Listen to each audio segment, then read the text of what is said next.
Bienvenue. Aujourd'hui, on plonge dans des documents bien assez étonnants. D'un côté, une vidéo pleine d'accusations politiques très graves visant le sommet du pouvoir en Ukraine. Oui, et de l'autre, des détails sur une technologie Ralph 1, un nom un peu étrange qui promet des choses incroyables, presque de la science-fiction. Tout ça lié à son inventeur, dont la situation semble très compliquée. Notre but aujourd'hui, Essayer de démêler un peu tout ça. exactement. On va décortiquer ces affirmations, voir ce que cette technologie Ralph 1 prétend faire, et qui est cet inventeur, Vadim Chernov. On va regarder les points importants, mais attention, il faut garder à l'esprit d'où vient tout ça. Commençons par la vidéo datée du 28 mai 2025. Une personne y va très fort contre le président Zelensky.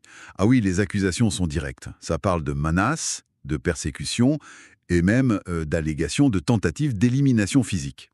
Il y a un nom de code, écume verte. Carrément. Et pourquoi? Quelles raisons sont données? Plusieurs choses. Et c'est lourd. D'abord, la dénonciation de corruption présumée à la famille présidentielle. Des histoires de détournement de fonds via Monobank liées à Kolomoïski. Le fameux oligarque. Oui, avec des transferts d'argent vers Roman apparemment. Ensuite, un manque de respect supposé envers les soldats. L'exemple donné, c'est un voyage de la première dame à San Remo. Et ça ne s'arrête pas là, j'ai cru comprendre. Il y a aussi une histoire de preuves fabriquées. C'est ça. L'auteur de la vidéo affirme qu'on essaye de lui monter un coup. Il parle de pression sur le SBU, les services secrets ukrainiens, pour créer un dossier de trahison contre lui, via un réseau appelé Rhinocéros. Rhinocéros, d'accord. Et le plus frappant peut-être, c'est qu'il connecte tout ça à un événement bien réel et violent du passé. Lequel? L'attentat près d'Espresso TV en 2017. Tu sais, celui qui avait fait des morts et qu'on avait d'abord attribué aux Russes, au GRU, via des réseaux tchétchènes. Ah oui, je me souviens. Mais quel est le lien alors? Eh bien, selon la vidéo, il y aurait eu un témoin clé, un certain Anzor, surnommé Vidiniski. Ce Anzor aurait témoigné sur les vrais commanditaires de l'attentat de 2017 et d'autres affaires comme le meurtre d'Amina Okueva. Et Donc, l'accusation, c'est que cette enquête aurait été bloquée exprès après l'élection de 2019, malgré des promesses faites par Ivan Bakhanov, qui dirigeait le SBU à l'époque. bloqué.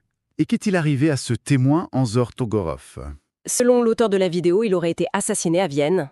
C'est tragique si c'est vrai. L'auteur dit avoir des preuves et vouloir les donner aux autorités européennes. Ça montre bien qu'il n'a aucune confiance dans le système ukrainien. Bon, il faut le répéter, ce sont des allégations très graves d'une seule personne dans une vidéo. Ça demanderait des vérifications indépendantes solides. Absolument. C'est crucial de le souligner. Ok. Après ces accusations explosives, les documents nous emmènent ailleurs, complètement ailleurs. Cet algorithme Ralph 1 et son inventeur Vadim Chernov. C'est quoi ce Ralph 1 au juste? Alors, sur le papier, c'est un algorithme breveté en Russie en 2011. Son but, traiter des données géophysiques. Il utilise l'électromagnétisme et la polarisation induite. La polarisation induite. C'est-à-dire, En gros, on envoie un courant dans le sol et on mesure comment il réagit. Ça aide à identifier ce qu'il y a en dessous. L'objectif principal de Ralph 1, c'est de trouver du pétrole, du gaz ou de l'eau salée. même dans des conditions difficiles, j'ai lu. Oui, même sous du granit par exemple, et avec une précision annoncée assez incroyable, 2 mètres jusqu'à 10 km de profondeur. 10 kilomètres. Impressionnant. Et ça a servi concrètement apparemment, oui. Les documents citent des utilisations en Pologne, au Vietnam, en Russie et en Ukraine, notamment via une société de Tchernov, Ukroft Invest, sur des champs pétroliers précis comme Biloliski Block. D'accord, donc jusque-là c'est de la géophysique. Certes avancée, mais de la géophysique. Exactement. Mais c'est là que ça devient, disons, étonnant. Oui, c'est le mot. Qu'est-ce qui est si étonnant?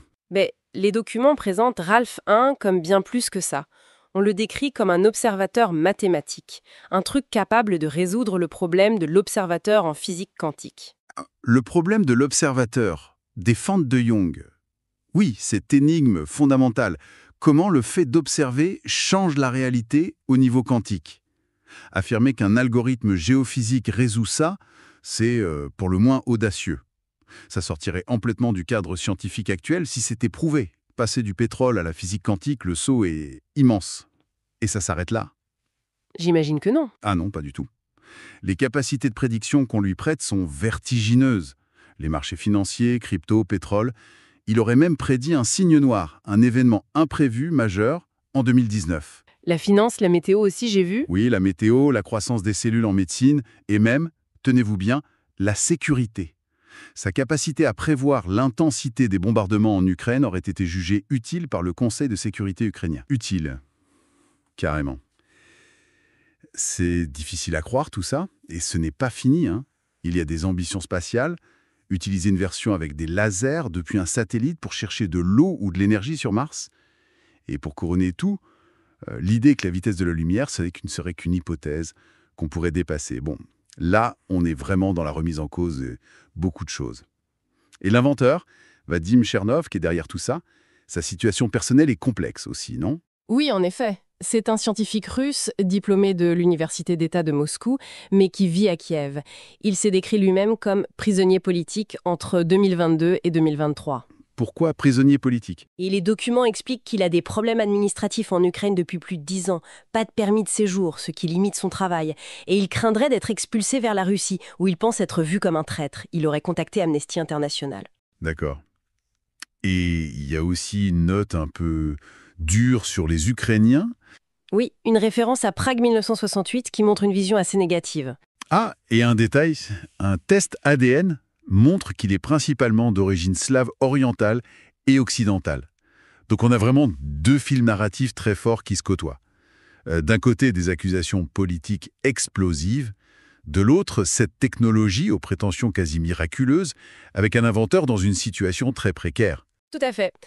Et dans les deux cas, ce qui ressort, c'est la difficulté énorme de vérifier des affirmations aussi extraordinaires, surtout quand c'est mélangé à de la politique ou à des concepts scientifiques très pointus, voire spéculatifs. Ça laisse songeur. Comment on fait le tri, en fait, Ellie, entre ce qui pourrait être plausible et ce qui semble complètement fou? Et jusqu'où une technologie, même si elle marche pour un truc précis comme trouver du pétrole, peut prétendre s'appliquer à la finance, à la physique quantique, à la sécurité? C'est la grande question. Peut-être une dernière chose à méditer. Dans ce flot constant d'infos et d'affirmations incroyables, qu'elles soient politiques ou technologiques, quel niveau de preuve, de validation indépendante on devrait exiger avant d'y croire un peu? Surtout quand les enjeux sont aussi énormes. La justice, la sécurité ou même notre compréhension du monde. Une question essentielle. Merci pour cette analyse très riche.